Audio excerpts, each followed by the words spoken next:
Hello and welcome to a new video series which is exploring the Marxist tradition, also known as the philosophy of praxis. Specifically, this is going to explore something called the Communist Confession of Faith, and then I'm going to expand the series into exploring the Marxist inversion of the Ten Commandments. This isn't coming out of absolutely nowhere and isn't something fantastical coming out of my mind. It is prompted by two statements made by Antonio Gramsci, which essentially revolve around the theme of Marxism, the philosophy of praxis, being the antithesis of Catholicism. This is very important because it spurred me on to, when I thought about it a little bit further, whether I could take many of the statements, aims, goals, ideas, that which is deemed right and wrong, and to, once the Ten Commandments are inverted and made into an opposite, whether the system fits. And there are some disturbing commonalities. Nonetheless, one of the things that you are not likely to know, unless you have studied Marxism to a reasonable depth, is that the draft precursor to the Communist Manifesto was called the Communist Confession of Faith.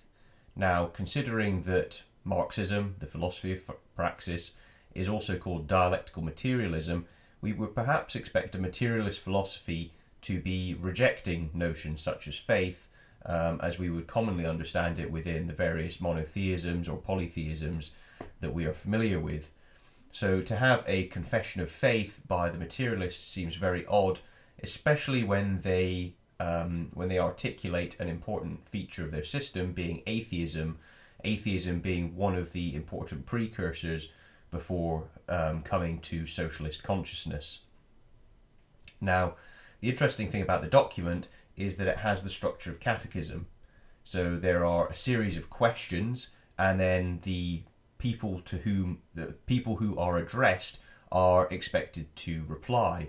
And the replies have a certain form. Indeed, the replies themselves contain the knowledge and understanding and some aspects of the methodology and social principles of what is expected of the communist. Now, the entire idea is to essentially begin initiating Prometheans into the movement. And the reason I call them Prometheans is because Marx praised Prometheus in a number of his works and thought of himself as somewhat of a Promethean, really oriented around the theme of bringing down the gods, bringing down the transcendent. And the theme of collapsing the contradiction between the transcendent and the material is extremely important. Indeed, it's central to Marx's methodology and his system. You always collapse the distinctions between things that are different, and you try to synthesize them into a melange, into a more coherent whole. So you're moving from diversity towards unity. You're moving from many parts to a singular. You're moving from particulars and amalgamating those particulars into universals, and then amalgamating those universals, and then essentially what you have at the end of the Marxist system is a monad, and so his system is ultimately a pantheistic system. This is very important when it's being juxtaposed against the monotheism and the morals of, say, for example, the Judeo-Christian tradition. So trying to comparatively set them side by side, you can start to look at, okay, well, what aspect of the Christian system has been altered and put to use in the Marxist system. This doesn't necessarily mean that these couldn't have, for example, processes don't necessarily exist elsewhere in other religions.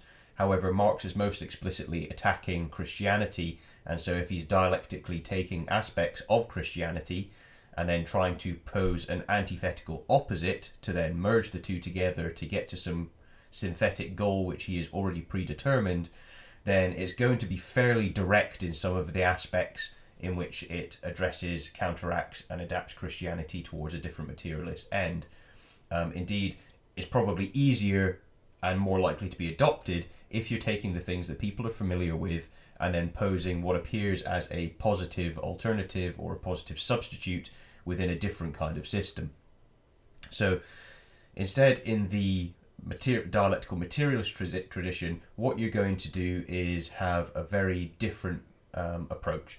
And so baptism would not be by an ordained minister, but by a priest.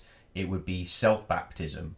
And the process really of obtaining this baptism is by altering your form of logic, hence your semantic understanding and the moral and value judgments that you make of the world around you. So you begin by changing your logic, and then your understanding of reality is transformed. What is waiting in the wings, once you transform that methodology of logic into looking at the world as a dialectical world, as a dialectical entity, is the Marxist system and the Marxist methodology. That, of course, is the materialization of a Hegelian methodology and system. So you can look at Hegel and understand deeply Marxist system, or you can likewise look at Marxist system and see how it reflects Hegel and takes a substantial degree from Hegel. And indeed, Marx basically copies Hegel's system and materializes it, though he does make some tweaks of his own. So the important thing here as well is if you're abolishing a transcendent covenant between the human and God, you are then opting for horizontal contract instead. So you've got confirmation by the collective. You declare that you have obtained the consciousness, you see the new truth, you see the new world, you see the false world as well that needs to be overcome. You're accepted into the revolutionary collective, and then you establish social contract, and the social contract is to establish the new society and to do away with the old society. So the important thing is that once you've gone through this process, you've come to realization, you bear it in front of the collective, you confess yourself as having taken part in the old system. You have been subject to delusion, you've acted in erroneous and immoral manner, but you were unaware. So there needs to be this process of confessing out to the collective as part of the maintenance of the social contract that you have made others sacrifice, or you've sacrificed others to your own goals. In Marx's system, the system of sacrifice and all of the morality that's associated therewith, that is trying to be overcome, trying to be undone, is through the system of labour. So private property can be accumulated at different rates due to different types of labour being worked. So for example, someone who is a carpenter will be paid very different from an investment banker. That division of labour leads to different accruals of private property. But linked to this is this notion of fetishism, which we've explored in other videos. That is due to the form of logic which people use. So when objects are seen as separate, you are denying an aspect of collective humanity and the divinity which is in Marx's system. You are occluding that in a sense. But through this object which is seen as external, power is used by one person and is exerted through this object to get others to buy into the system of private property and then to sacrificing themselves through labour. So the way that Marx eventually describes this in one of his volumes in Capital is that capitalism and private property is the system of Cain. So the motif of human sacrifice is explicit, and that's explored in my book. There are a number of explicit references that Marx makes to Moloch and sacrifices, so these aren't accidental references. It's really fundamentally looking at private property, labour, and so on and so forth as a system of human sacrifice. Now, what that means is that you can then frame the way that we take part in our work and sacrificing other people as essentially a taking of their life force. So I would argue that in Marxism, the inversion of the Eucharist is through this mechanism of labour and overcoming labour. So for example, in Christianity, my understanding, though I'm not schooled as a Christian, would be that in the Eucharist there is Christ's blood or the bread and the wine become Christ's body and blood. The wine is in a chalice, and so that's a transformative symbol, and then the person obviously would drink the wine. So the person themselves in a sense would become like a chalice. They would ingest aspects of Christ's body, but the main thing that I would be seeing through that would be that the person is to become more Christ-like. So when you're thinking of ingesting things, we know that, if you eat a carrot or a sandwich, then it eventually is digested, the nutrients are absorbed, and it becomes part of you, part of your body. And so there's this motif of ingestion and becoming, or integrating that which was consumed into your being. And so there's this kind of symbolism there in the Eucharist about progressing yourself towards being more Christ-like. Now, of course, if you're looking at this through a Marxist inversion, then what's taking place through the system of labour is you're consuming other people's life force, you're sacrificing from them. That's the most direct and raw kind of consumption of another person. You're literally taking their life force, you're making them slaves, and then you're using this to grow yourself, to grow your wealth, to then have access to perhaps healthier or more successful spouses, through inheritance, to then sustain the system of oppression between the classes. So that's my understanding of how Marxism seems to have a inversion of the Eucharist latent in it, but it's taking it from a very different perspective. It's taking it through the system of labour and human sacrifice. Now, the other aspect of the of Marx's system is that you've got morality. History has a purpose. It's to realise Marx's theories, ideas. It's to overcome private property with communism, and all morality is subjected to achieving that goal. Now, the means of achieving this is through enlightening and uniting the proletariat. So the important thing there is that this process of spreading the word results in more people adopting the system of logic, the semantic landscape which is offered by Marxism, Marxist philosophy of the world. More people then essentially are self-baptized. They can then opt to join the collective, confirmed by the collective. They can go through the process of confession, recognizing their role in sustaining an old system which was inherently oppressive, therefore it established victimhood, strife, violence, cruelty, so on and so forth. But that having come to awareness, they know that their entire purpose and sense of meaning in life is derived from overcoming this erroneous system. Now, the important thing as well is that this document goes on to explain the mysteries of the generation of the proletariat. And this is essentially a substitute for the Genesis narrative, for Genesis. In Christianity, the Judeo-Christian tradition, so Judaism also, it's very clear that God exists and creates being. So it is creation, whereas the opposing principle would be a series of generation. And you might find this in, for example, Nietzsche's thinking. You might find this is clear in Marx's thinking, or in some of, for example, Roger Penrose's ideas of the universe coming in sequences of big bangs and then collapses and then restarts. Not to say that either Penrose or Nietzsche or Marxist in any kind of sense, but it's just the kind of thinking is whether it's either creative or generative, and the timescale kind of considered. So in Christianity it's linear, whereas in other systems it tends to be circular. So you've got this Eurobric aspect. Now, in Marxism, you have a clear theory of generation. There's some quotes I'll offer in one of the later videos, but the process is that you've been born into this system of victimhood, and that you are to break free from it. So you've got these, you can think of them almost like a slinky. You've got circles kind of all stacked to, kind of almost together, and you're trying to move out of one system of self-generation into a new system of self-generation. Now, one of the problems is, as they would see the world as it is the sacrifice, the victimhood, and they need to strive for complete freedom. So they need to break out of this. And for this, there's the form of logic and the historicism and all of the concepts associated with Marxism that are established, but ultimately they require no proof. Now, to require no proof really highlights the aspect of the whole document is that it's something of faith.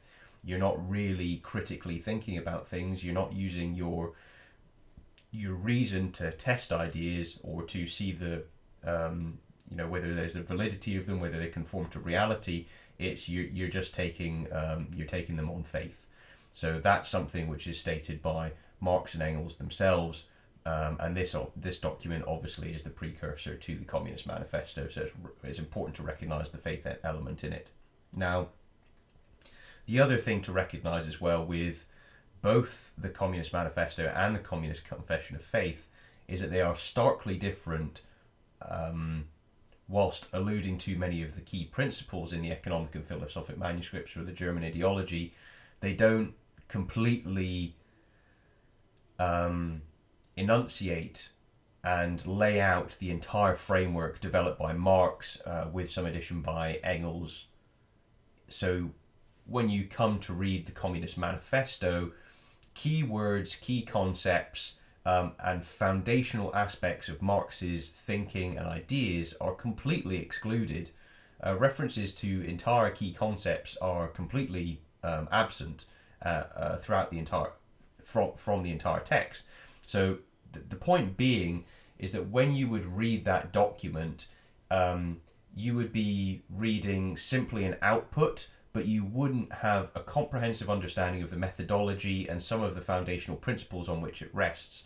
In the Communist Confession of Faith, we're a little bit more antecedent in time, and so you have better access, that there's a bit more resolution, and the document is much more concise than the way that Marxists typically write, which is screeds and screeds and screeds that you've got to wade through, as well as, learning their style and so on and so forth.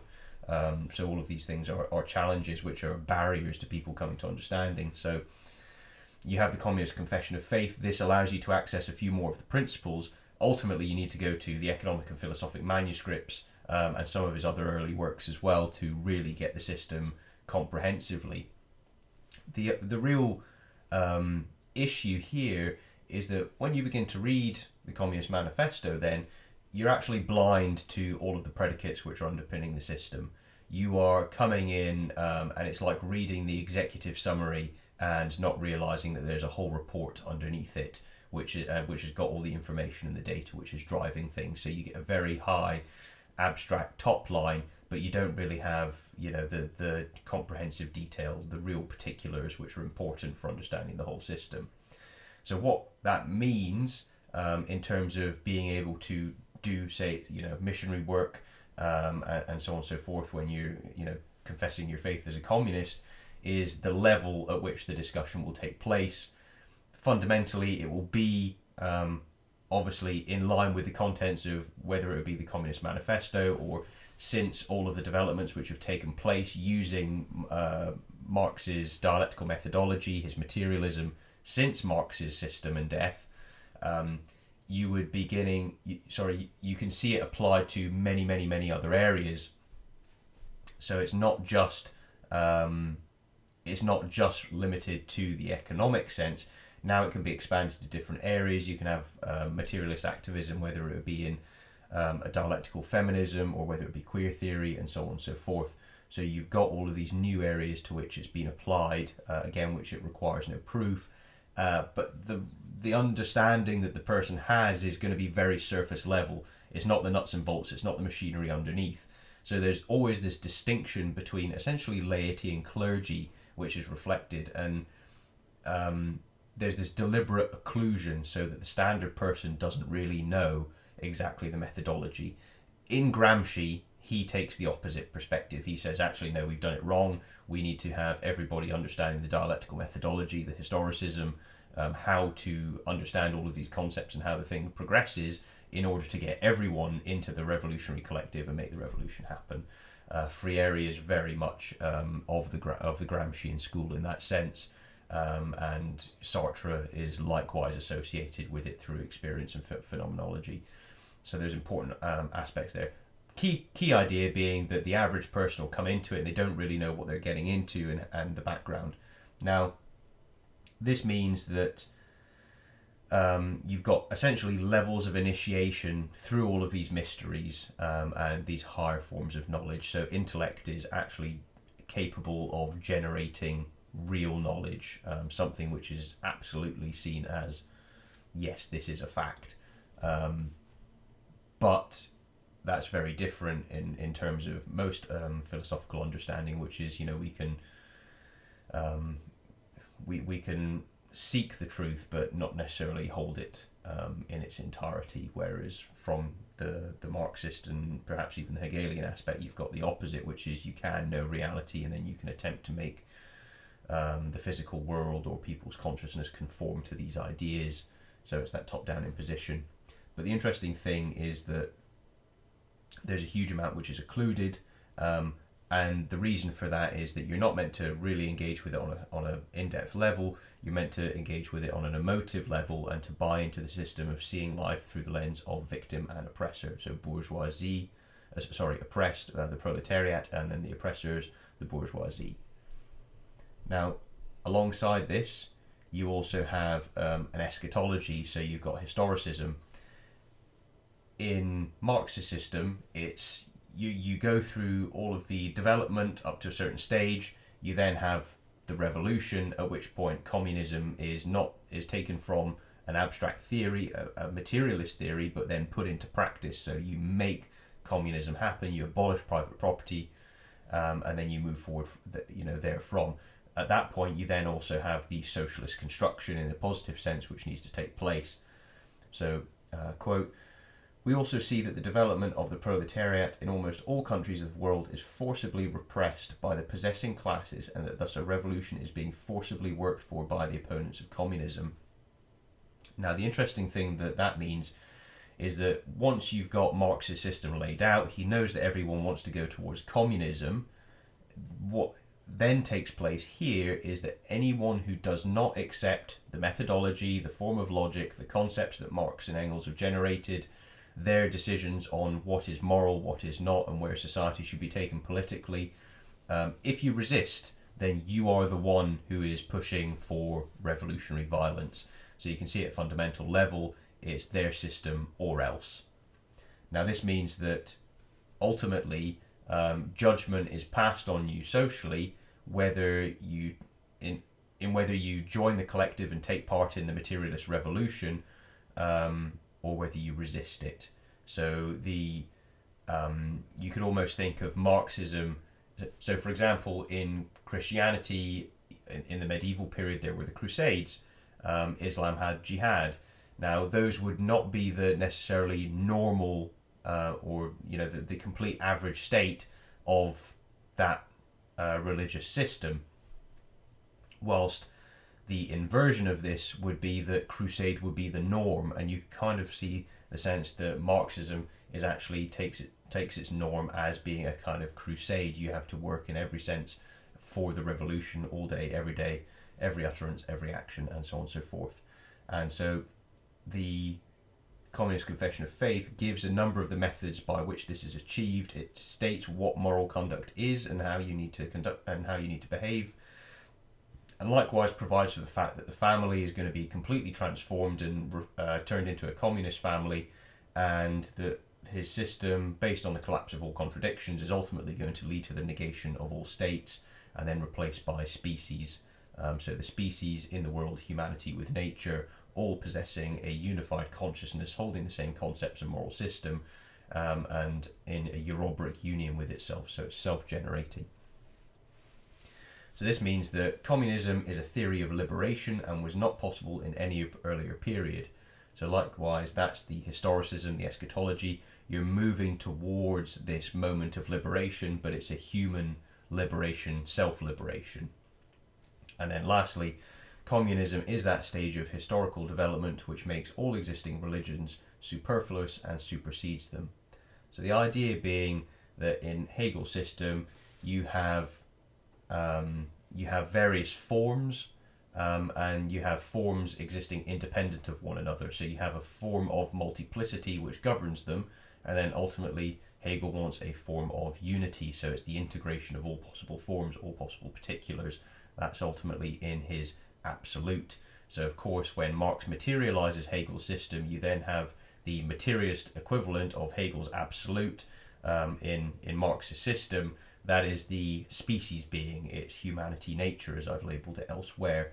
That's not necessarily stated explicitly, even in the Communist Confession of Faith, even though it's worked out comprehensively and explicitly in the economic philosophic manuscripts of 1844.